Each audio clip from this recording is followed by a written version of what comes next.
ধর্ম অবমাননা যেন থামছেই না জামাতের। কর্মী সমর্থক থেকে শুরু করে দলটির মনোনীত এমপি পদপ্রার্থী এমনকি দলটির সর্বোচ্চ কেন্দ্রীয় নেতা থেকেও শোনা যাচ্ছে বেফাঁস কথাবার্তা। তাদের কর্মীরা জান্নাতের লোভ দেখিয়ে ভোট চাইছে। জামাতে ইসলাম করাটা আপনার আমার নৈতিক দায়িত্ব। কি দায়িত্ব? নৈতিক দায়িত্ব। কি জন্য? যদি আপনি জান্নাতে যেতে চান, আর জান্নাতে যেতে না চাইলে কোনো সমস্যা নাই। ইসলামের মহান কালেমার সাথেও তারা দাড়িপাল্লা শব্দটা জুড়ে দিয়েছে।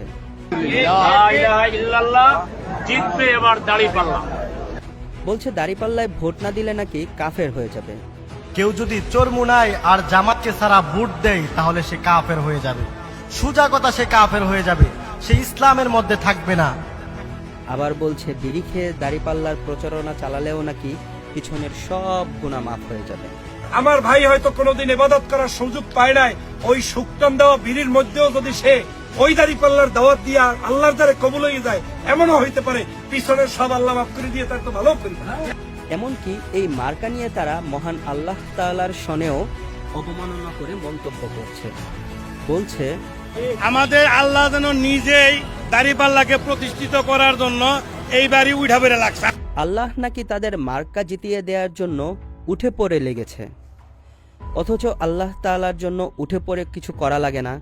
কোরআনের ভাষায় কুন ফায়াকুন, অর্থাৎ তিনি যখন কিছু চান হও বললেই হয়ে যায়।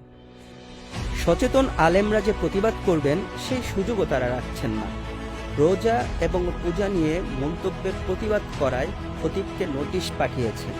ইমাম খতিবের পক্ষ থেকে সমস্ত মুসলিমদের পক্ষ থেকে এটাকে অবাঞ্ছিত ঘোষণা করা হইল।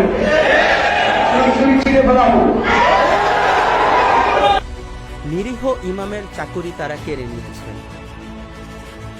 তাদের ভুল নিয়ে যেন আলোচনা না হয় সেজন্য কওমি ধারার আলেমদেরকে মসজিদ থেকে সরিয়ে দিতে বলেছে।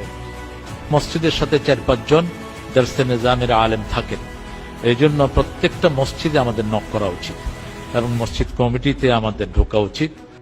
তাদেরকে নিয়ে ওয়াজের ময়দানে কটূক্তি করেছে। এই দেশে যারা এই 4 দেওয়ালের মাঝখানে লেখাপড়া করা মানুষ, এদের সর্বোচ্চ চাহিদা যে একটা মসজিদ আর একটা মাদ্রাসা পেলেই হবে। এমনকি ওয়াজের ময়দান থেকে সাইজ করার হুমকিও দিয়েছে তারা। কওমির আলেমদের বলছি, জামাত ইসলাম নিয়ে, শিবির নিয়ে, মওদুদি নিয়ে অপপ্রচার চালা বন্ধ করুন। আপনি যদি বন্ধ না করেন, সামনে আবারও 71 কায়েম করবার জন্য আলেমরা অপেক্ষা করছে। অথচ যে কারণে আলেমরা তাদেরকে অপছন্দ করেন সেই বিশ্বাস ও আচরণ তাদের মাঝে এখনো বিদ্যমান। তারা মুখে বলেন আমরা মওদুদিকে মানি না। মাওলানা মওদুদিকে আমরা কখনো ইমাম মানি নাই, আমরা উনাকে আকীদার ইমাম মনে করি না, উনাকে আমরা ফিকার ইমাম মনে করি না। কিন্তু মওদুদির মতোই তারা ইসলামের তরতিবে পরিবর্তন করেছে। বলে যাচ্ছে নামাজ, রোজা, হজ, জাকাতের চেয়ে ইসলামের হুকুমত কায়েম করা বেশি গুরুত্বপূর্ণ। নির্বাচন করা, এই জন্য নামাজ, রোজা, হজ, জাকাত, কালেমা চাইতে আপনি মুসলিম রাষ্ট্রের নেতা নির্বাচন করা সব ফরজের বড় ফরজ। নবীগণ ও সাহাবাদেরকে যেখানে মুসলমানরা সর্বোচ্চ মর্যাদার চোখে দেখেন, সেখানে মওদুদির মতোই তার এই অনুসারীরা তাদের সম্মান নিয়ে খেলছে প্রতিনিয়ত। বলছে হযরত ওমর রাদিয়াল্লাহু তাআলা আনহু নাকি ইসলাম গ্রহণের আগে ডাকাত ছিলেন। ওমর রাদিয়াল্লাহু তাআলা ইসলাম গ্রহণ করার আগে কি ছিল? সবচেয়ে জঘন্য মানুষ ছিল, পরশু ছিল। বলছে ইব্রাহিম আলাইহিসসালাম এর কোরবানির চেয়েও জামাতের নেতার কোরবানি নাকি বড়। কেন্দ্র থেকে মোবাইল করলো আমাকে, মোবাইল করে বলল যে খান সাহেব আপনাকে তো কোরবানি দেওয়া হলো। তা আমি বললাম এই কোরবানি কি ইব্রাহিম আলাইহিস সালামের বেটা ইসমাইল আলাইহিস সালামের? তখন বললেন যে হ্যাঁ, এর চেয়েও বড়। বলেছেন নবী সাল্লাল্লাহু আলাইহি ওয়াসাল্লাম মক্কা থেকে পালিয়ে গিয়েছিলেন। নাউজুবিল্লাহ। মুসলমানরা শাসন করেছে, তাহলে এত প্রভাবশালী একজন ম্যানেজমেন্টের ক্যাপাসিটি সম্পন্ন শাসক কেন মক্কায় এক্সিস্ট থাকা সত্ত্বেও মক্কা থেকে আল্লাহ রাসূলকে পালিয়ে যেতে হলো?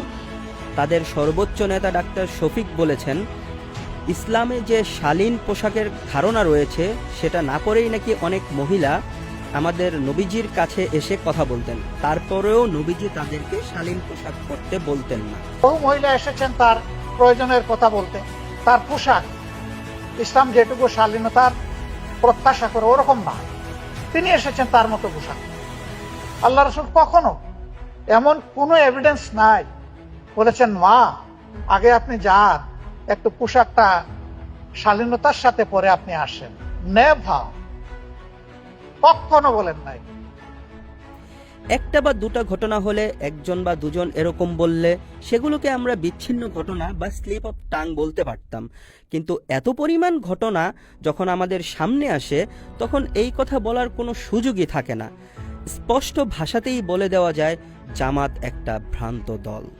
তাদের প্রতিষ্ঠাতা আবুল আলা মওদুদী ধর্মের যে অপব্যাখ্যা ও অবমাননা করেছিল সেখান থেকে একটুও তারা ফিরে আসেনি, বরং দলটির বর্তমান সদস্যরা দলটিকে আরও বেশি ভ্রান্ত হিসেবে প্রমাণ করছে।